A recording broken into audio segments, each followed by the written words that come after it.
get you. Hey, I'm Wade. I'm a transformation coach. I got started as a personal trainer in 2007, and I'm basically passionate about helping people live their best lives through consolidating their own choices to make momentum that brings them toward the life they want to live, in the gym and out of the gym. Don't stare, mama taught me better. I know it's rude, but you're right there. Now I don't wanna move. So, my first question. Everybody has things that they strive for that makes them a stronger person and keeps them going. And I was just wondering what makes you tick.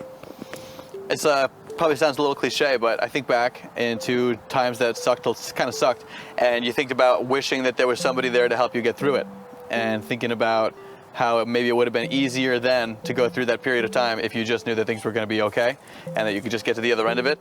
So, I mean, eventually that probably drove me into what I do here today, whether that's personal training or coaching or bringing entertainment to people, bringing high quality experiences to make them happy and make them laugh. Or even self-education that I've gotten into over these years. They're all sort of built on that central driver. They're all built on that central driver, that central motivator, and that motivation is to just help people get the best life that they can live through their own choices. I basically feel that inspiring people in some of the ways that I've sort of discovered throughout my life is the greatest calling, and it even is so inspiring to me that it calls me into an unorthodox path where I have to do loads of things on any given week just to make sure that I'm developing in the categories. Yeah. So it started as personal training. Personal training teaches me that if I just put in proactive efforts and choices protected by action itself, it leads in a certain direction. And it might not have been the direction that I was going to head if I wasn't signing up for a lifestyle like that. Yeah. So I know what it's like to spend my life like looking for the weekend, just like forget about whatever's going on. But personal training has taught me a total reversal of that, where I feel such intensity toward the proactive stuff that it makes a ladder out of itself. And I've sort of tried to apply that to other categories like online self-education. It's identical. Our studying and our academic and intellectual practice works exactly like working our muscles does. Yeah. So these sorts of things have really illuminated a path, I think. It's like almost like free will and destiny align to be a super inspiring combination. I like that. And I like how a lot of it is that, Living for the healthier side of it and understanding that like exercising has been the one thing to mentally get you into a stronger place where you can achieve the things that you want to achieve. I'm trying to get there, and like as you've inspired me in so many ways, and that's one of the reasons why I should be here. And your ability to just mentally withstand all the like hardships of trying to be physical on top of mixing it in with family and friends and work and everything else in between. It's like I can't make an excuse not to get up at 6 in the morning and go take a walk or go take a run at 7, 8 in the morning when I first wake up, because it's like, there's people out there that do 3 in the morning, Totally. And they're going to bed at like 12 at night, and I'm going to bed at like 10 because that's my bedtime. You're on fire. You're doing amazing. Yeah, and then I appreciate you as a person, always inspiring and uplifting people, and that's like one of the biggest reasons why I asked you to come and be on the episode. I'm absolutely honored. Super hyped about all of your new big moves too. The world that we live in is so chaotic, it's so hectic, and we have so many things being thrown at us on what we would like and what will make us feel good and what we should be doing and how we should be living, that, sometimes it's hard to find the right inspiration and to go through the motions of everything and not get distracted by things that look really nice or might seem like a good idea in the moment. But in the long run, you realize it's not really who you want to be, or it's not exactly the goal that you're aiming for. So, in those moments, what keeps you grounded and makes you stay on the path of, this is who I want to be, this is what's going to make me happy in the long run, and this is what I need now, and not get swept away by all the madness of the world today. Well, there's probably, I can think of 2 or 3 answers. Yeah. And they're best worked on some combination of all 3 of them. Yeah. Number 1 is gratitude.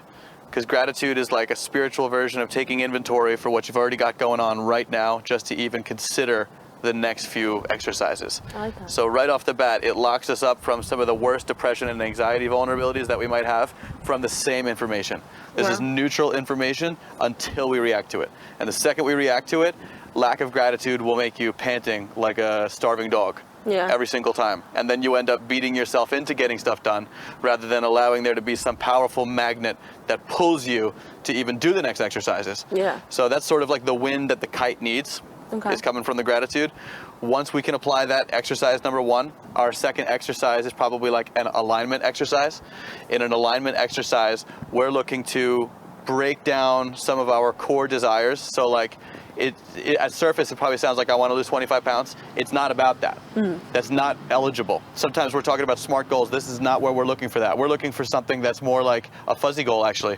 We're looking for like, I want to lose 20 pounds so that I can spend more time with my children and not die of heart disease. Yeah. I'm looking to go and practice making music, recording and singing and dancing all in tandem and live that way for this bigger reason, which is that I want to make an impact to others or prove to myself that I could do it.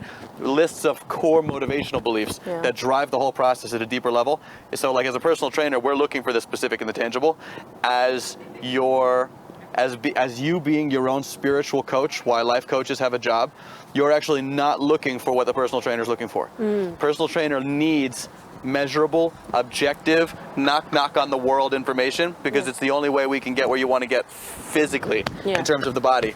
But in terms of the mind, we have to think of something that's a deeper level of core motivational driver, because once we've got the gratitude to start our wind in our kite, the fabric of that kite is going to come from some meshwork of you knowing in some fuzzy way what you want.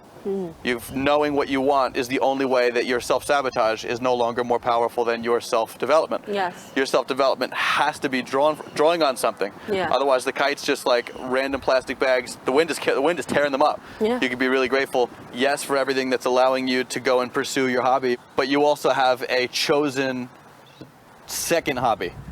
The second exercise is, I like to call it a victory grid. It's a meshwork of goals, kind of like how philosophers make axioms.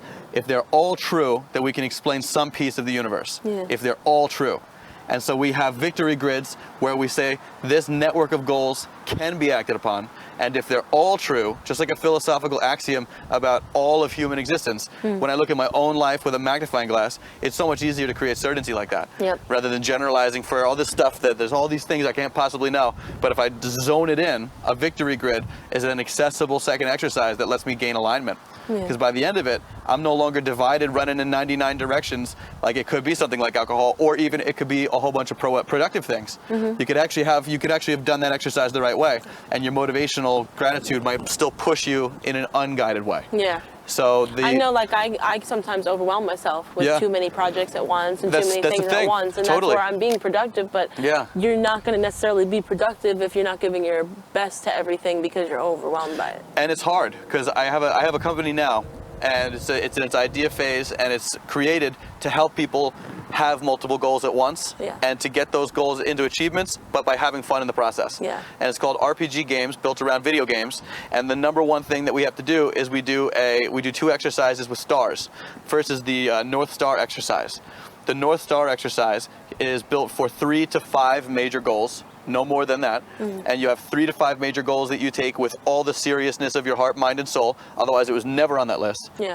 Your North Star technique gives you 3 to 5 of the most burning in your heart and soul goals that you can create for yourself. And they then exist as your top of the platform. It's our job as coaches to take that into 5 towers, if you will, and to break those towers into the micro steps that they would be in order to bring you closer to achieving those major 5 goals. So we actually take the goals, which is a sensitive subject for people. People have a funny relationship with goals because we always fail a goal or two. It's never like I did it perfectly again for the 99th time. We are always bound to fail some of these goals. It's probably relevant to say that whole, if you aim for the sky, you'll still hit the clouds sort of thing at this point, because you got to have a lovable relationship with failing in the first place, because otherwise goals are going to feel like they're going to hurt way more than they should have when they don't all go your way. So that's all actually built in like our filter 1, if you will. We're getting the best goals possible from somebody who's got multiple goals at once, who wants to take their personal development and put it into the same level of clarity that a personal trainer would for your workout ideas. That first layer gives us a whole meshwork of the goals, kind of like I was saying before, a victory grid. All of these things that, if they are true, you will lose the weight or you will achieve your goal. We turn them into games based on video games. That's fun. We turn them into games so that your real 12-week period of time, applying your effort, your choices and your actions all towards these things. Yep, they create the game itself. That's and you can play with like up to 12 players for our first edition. That's really cool. So, and that's a creative way to get people involved, especially since nowadays everything is very like visual and it's very hands-on and learning how to, you know, a lot of things are technology driven and stuff. So that's actually a really fun way to kind of keep up with the times and find a different way to start getting people involved on self-love and self-care. And it's true too that we have a lot more to do with it now, because if we were to do something like this in like the 80s, 70s, 60s or something earlier, not only are we only working with games like Pac-Man, we also have goals that probably look a lot more the same, like you want to climb up in Chase Bank or something like that as your only job. But in today's world with entrepreneurs and more interest in personal development, more interest in growth and development, with all of these things becoming more interesting to people, we're realizing that if we think about something like this as something that can be spoken about, thought about, felt, and communicated amongst each other, we actually can share the process of growth. Yeah. Growth is no longer vague and obscure, and we hate it, and we hate goals, and we hate the things that bring us towards these achievements, but we actually share them, and we consider them to be something that is fun and can be played similar to a game, because you can easily max out with like, and there's no maxing out, but you could play 3,000, 4,000, or 5,000 hours on some video games and have a perfectly good time with your friends online for years, and then get to the end of the time where you no longer are interested in that game, and you look back and you're like, wow, you know, if I brought that work ethic into so many other fields, I might just be a pretty exceptional Wall Street share trader, or music producer. Yeah. If 3,000, 4,000, 5,000, 6,000 hours it's a lot. Yeah. We end up having put a whole bunch into it that could yield so much benefit in so many other categories. And I think that that's what brings a lot of us to have some level of interest and curiosity in personal development that we didn't always have. We're a lucky society. Yeah, we got a lot of you know, tools at our fingertips. It's all about knowing how to use them and being wise about the way we use them. And like you said, being appreciative of having it. Totally. So the next question kind of goes into the fact that, you know, everybody has hardships. And, you know, I find that in this world, we tend to, when we're going through our own stuff, it's hard to see other people and see what they're going through. And it's very easy to say, I don't have time. I don't have time for that right now. And I think that people tend to take it very personally and get upset over that. But I actually think that if people took more time to take care of themselves and didn't take it personally, but actually just kind of supported them and let them know that they were there if they needed them, I think a lot of us would be in a better place, because we'd be focusing less on what they're not doing for us and what we want to be involved in their lives and all these things like that. And we can focus more on our own lives. You know, because I think that sometimes that's the universe saying it's your turn to focus on you. You know, and so, you know, I wanted to know if there was any type of hardship that you had went through or anything that you're going through right now that you'd like to speak about that would explain, you know, how you kind of got to this point of where you're at a higher thinking and you're confident. It made you become a better, stronger person. It built you up to be the person that you're trying to be. You know, is there anything in your life that kind of pushed you? And it doesn't, when I say hardship too, it doesn't have to be something negative either, you know? So, you know, just anything that was like a battle for you to get past to become the person that you are today. Sure, absolutely. Yeah, there's a lot to that. That was a great question. A lot of facets, a lot of inspirational sparks on that question. So I think there's a few things there that all sort of affect and push me in from one direction or another. You know, one of them is kind of like how lucky I am to even exist at all, which everybody can say one way or another, because it was very improbable for any of us to be here any given day on any given moment. It's sort of, we certainly can't take credit for existing on this universe, because that was kind of a luck of draw. Yeah. And well, my family started off here in New York, Nesconset, New York, and before I was born, brought the party down to Pigeon Forge, Tennessee to raise a family. Well, actually, I had 4 or 5 years here, but before I started school or anything like that, I went to Tennessee. And so that was just enough time to go to Tennessee and be sort of outside cast, a little bit in my own mind, though, a lot too, but outside cast as a New York guy. Yeah. Like a New York 4-year-old. Yeah. Like a New York baby. It started it off that way. So it's like a story for like a town to sort of circulate that way. And by the time that I was done, because like a divorce and stuff like that, by the time that I was done in Tennessee and came back, it was just where primary school was over. And now I would go to high school right here. Wow. And it was like the perfect year for everybody to be like, oh, so what primary school did you go to? It's 7th grade now. And I'd be like, Pigeon Forge Primary School. Yeah. Like, what the fuck? So now I'm like an outsider again. I'm like, again starting off from the status of outsider, all of my best friends and stuff like that. It's a total, I didn't really talk to them or anything like that. Yeah. I guess the world now with social media probably would have been easier at the time, but a few years of just like not doing that. And eventually came to Suffolk, eventually went to be an outsider again before high school even ended, and I went with a best buddy of mine, really a tremendous guy, awesome drummer, who started me off in music, and Nice. it was also when I found personal training, so this is like 2007. Nice. So I went from the typical sort of, my hobbies can get me killed, sort of recreation, alcohol is certainly included, you know, this sort of thing is like so easy to get into when I didn't have any sort of greater semblance of what the universe is and how lucky I was to be here. Okay. It's just like the weekend's here it goes, right? Yeah. Let's just spend money and YOLO. go get drunk as heck. Yeah, exactly. Yeah. So at 17, I was like really, really lucky to get through the initial interview process at the National Academy of Sports Medicine. Otherwise, NASM let me in to get us into Town Sports International, New York Sports Club in Port Jefferson Station. And I found personal training, and personal training was just in little glimpses gave me the opportunity to recognize such a formal structure of what I already loved from the gym. Yeah. I was able to see like how the growth like develops that way. And then the other end, my buddy Mike got me into music when he just was such a great drummer. I remember going into his house one day because we were just like the only friends that would come out here from New Hyde Park. We were the only ones that would go venture to Suffolk. So for a while there, it was just like me and my buddy chilling all the time. And he's like, I'm gonna get into drumming. And I'm like, no way, dude. And I go into, I just got to his house one day and I go inside and he's drumming Lamb of God.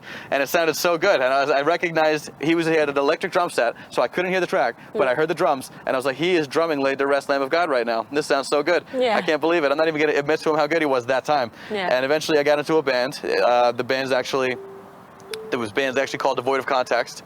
I'm wearing a Devoid of Context shirt right now, years later. But one of the hardest things and the darkest things, besides the moving and stuff like that and being an outsider and starting over again things, was, you know, Mike actually died. Oh, wow. And when Mike died, completely sucked, you know, for everybody. He was like an awesome, tremendous, incredible guy, incredible person. And I always thought to myself about how much specialness that sort of person brought into the universe right there while the time that he was alive. My condolences. It's, yeah. I think we it's lose people definitely fair to say a moment of silence. What was this gentleman's name again? Michael Joseph Kanicki. Michael Joseph Kanicki. A moment of silence for him. And that was really one of the harder things ever, you know. It was a very, very dark period of time where it doesn't feel real for quite some time, and I probably suppressed that to some degree. I was just like, I'm getting maybe even like hide heavy in my personal development, self-education sort of thing, because it's like, I later learned this reference to something in psychology, but I didn't know about it. And what it is called the locus of control. And if our locus of control is shifted away from us, we're blaming the universe for everything. Yeah. We're not understanding how our life is unfolding. Yes. It sucks horribly when somebody dies or something like that. It rips your heart out and you're like, I'm still fixated on a perspective of these things that I can't control. Yeah. And so when we shift our locus of control inward, our locus of control gets closer to our center, literally in our center of thinking where we make decisions. And when our locus of control is shifted closest to us, that's where we gain this category of ability to alter our life at all. And in this type of situation, you know, I feel like it's the difference between, you know, mourning their death and celebrating their life. Yeah, you're right. You know, you're it's totally true. right. Yeah, Because they would and- never want us. You're right. It's true. Those first few years, we spend our time and energy doing things they would never want us to do. Exactly, and that's, you know, I always say this is a little motto I live by, and it's that spirit is nothing without consciousness. Your spirit cannot thrive without consciousness. Everyone focuses so hard on trying to find their spirit and getting their spirit to thrive and being spiritual that they forget that there needs to be a consciousness behind it. It's not just about being spiritual. It's not just about yoga. It's not just about, you know, finding a higher place. It's about having a consciousness of who you are and why you're here, and not what someone else thinks you're here for, and not what the world is trying to tell you you're here for, but actually feeling the signs and understanding them, and consciously taking those signs to put them towards what you want to be. Because so many people forget that it is us.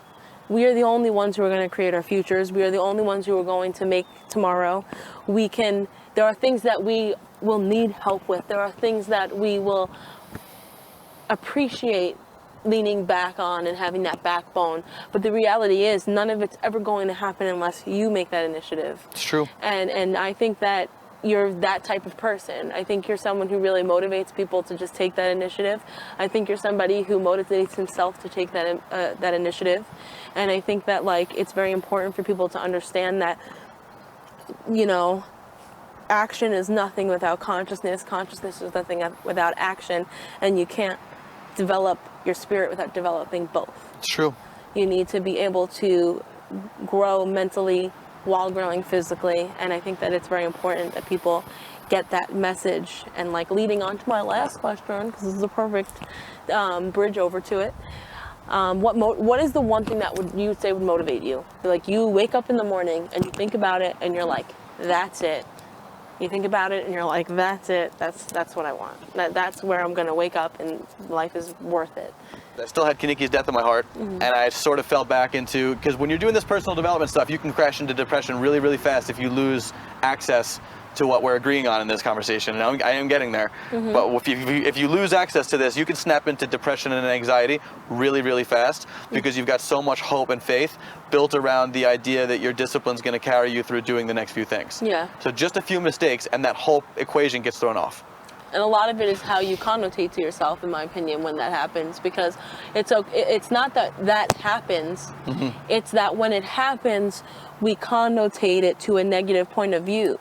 So instead of saying, well, at least I tried, we're like, oh, we didn't do it. Yeah, it can feed the wrong part. It can even feed, like in this case, hopelessness. And immediately that can become so hopeless because some of those goals were built on top of I will do A, and then I will do B, and then I will do C, and my consciousness is to follow this plan to get there. And then it snaps away. And that's that consciousness with action, because realize that you took that action and it didn't work. So if you can get to the point where you tap in consciously that was not meant to be, and that's why it didn't work, and you're going to find something that's either better or was meant to be, or it will, if it truly is meant to be, it'll happen just at a different time where maybe you're more ready for it.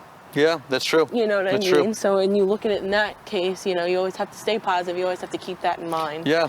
So, you know, I think that it's a good way to motivate yourself and to stay positive and look forward is to look at your past and see what you've overcome and say to yourself, you know what, tomorrow's just going to be better, or it's another day or whatever, but I'm still here.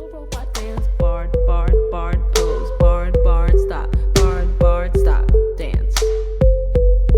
Pose, barred, pose, barred, stop. Hi, I'm Wade, and I'm human. Bliss, angel.